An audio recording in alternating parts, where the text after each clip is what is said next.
Hi, everybody, and good afternoon. Thank you for joining us. I am Drew Armstrong, the executive editor of Endpoints News, and welcome to Post-Hoc Live. We are streaming and recording this on June 10, the day after HHS Secretary Robert F. Kennedy Jr. announced that he was planning to fire all members of ACIP, the CDC's Vaccine Advisory Panel. ACIP is a body of vaccine and public health experts that help the agency set policy for just about every commonly used vaccine, played a key role during the COVID pandemic, and its guidance is used every single day around the country for how to use inoculations. Now, that has also made it a target for Kennedy and his vaccine agenda. And despite promises to some folks on the Hill that he would not touch the panel, yesterday he got rid of all its members, claiming that they had conflicts of interest and would be replaced by new panelists of his choosing. We are going to talk today about what that means for US vaccine policy, for public health trust, and for the researchers and companies that work on these products, and what might happen next. Joining us today, and we really do have a fantastic guest, is former CDC Director Mandy Cohen, who ran the agency from 2023 to 2025 during the Biden administration.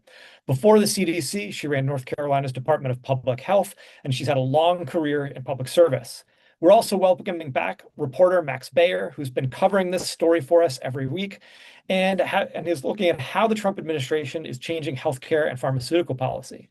Now, for a little bit of housekeeping, for those of you who are joining us on YouTube today, you can use the live chat to join in the conversation, ask us questions. They'll be fed over to me here, and I'll keep an eye out for them.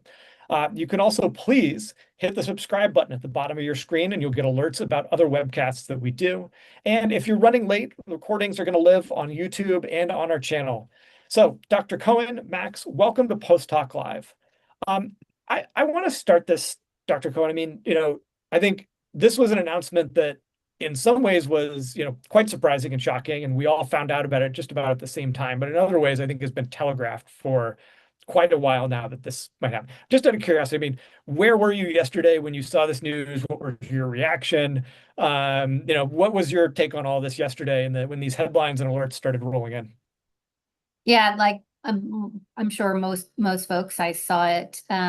I was starting to hear earlier in the day about a few ACIP members getting notifications they were being asked to leave. We had thought it was only a few folks. We were just sort of asking questions, and then saw the Wall Street Journal op-ed, and so then we understood sort of the full scope of things. I will say that there was a member of ACIP who I spoke to who also learned that he lost his position from the Wall Street Journal op-ed, and it was only after that got the formal announcement. So look, if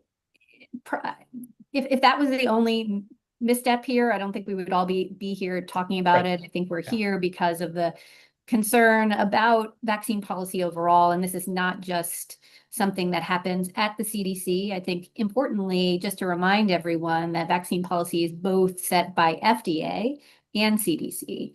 And there's a close collaboration and partnership there between FDA and CDC, but as we all know, FDA first does its work to say, is this vaccine ready for the market? Like, can it be approved? Is it ready? Like, again, that is when the incredibly rigorous safety work goes on.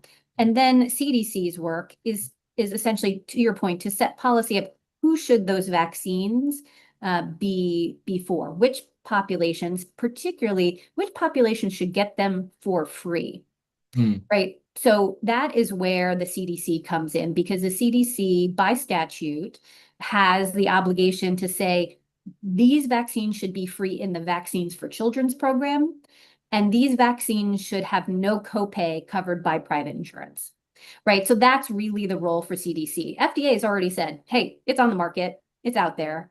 CDC is really just setting the policy through recommendation, who should get it for free. And it is CDC director's role. I did that as CDC director, and the advisory committee is an important input into that process. They are an advisory committee made up of, vaccine experts, academics, folks, virologists, people who work in that space. They meet, and it's quite a wonky meeting for anyone who's ever joined.